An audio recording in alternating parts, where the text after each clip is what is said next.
Olá, estudantes da primeira série! Nesse vídeo nós vamos falar sobre fundamentos da epigenética. Então, nós temos estudado o papel dos genes na transmissão das características. Você se lembra como que o DNA é responsável por trazer as características herdadas do pai? Será que, dos pais, né? Será que apenas os genes são responsáveis pela hereditariedade?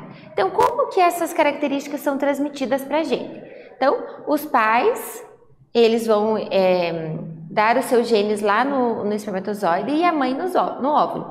Quando ocorre a fecundação, se forma todo o DNA do indivíduo e a partir das divisões celulares vai formar um novo indivíduo. Então, todas as nossas características vêm do nosso DNA. Mas será que só o DNA que é responsável por essa hereditariedade? Então, epigenética é a transmissão das informações de uma célula ou organismo multicelular para os descendentes, sem que essas informações estejam codificadas na sequência do DNA. Então, existem características que são transmitidas para a gente e que não estão lá no nosso DNA. Por isso, o termo epigenética.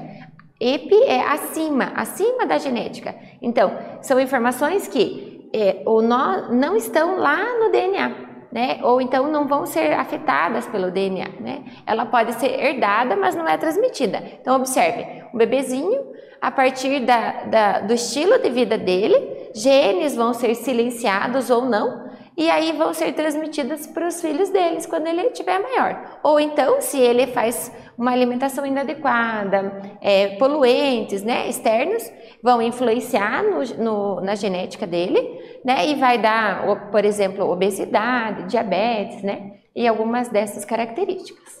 Então, olha, não está diretamente associada ao gene, então ela não segue aquele padrão de herança gênica.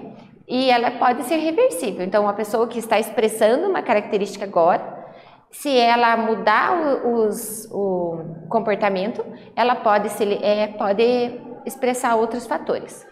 Como que acontece isso? Através da metilação do DNA. Então, existem grupos metil, né, substâncias químicas, que vão agir lá no nosso DNA e vão silenciar o nosso DNA. Então, genes que expressam uma característica ruim, por exemplo, eles são silenciados. Então, eles podem ser silenciados ou podem ser abertos, de acordo com o meio ambiente, né? Também pode acontecer com modificações nas estonas.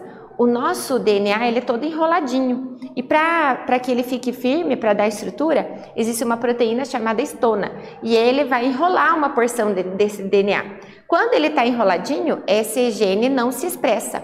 Às vezes pode ser que essa proteína se solte e aí esse DNA fique propenso a ser, esse gene, né, propenso a ser copiado. Ou então o gene que deveria estar aberto para ser copiado, ele acaba se enrolando lá na estona e fechando ele, né? E também com o RNA codificante. O RNA ele regula na expressão gênica. E às vezes, quando ele fez a função dele, ele tem que ser desmanchado. Mas às vezes existem microRNA, RNA de interferência, RNA não codificante, que vão ser copiados. Não era para ele ser copiado, mas ele passa a ser copiado. Isso pode acontecer por influências externas, poluição, agentes químicos, exercícios físicos, as emoções que nós sentimos podem causar esses problemas de metilação, mudança da estona e RNA codificante. O imprint genômico, dependendo do cromossomo que você herda do pai ou da mãe, pode expressar características diferentes. É o caso aqui uma deleção no cromossomo número 15, se for herdada da mãe, dá uma síndrome chamada Angelman.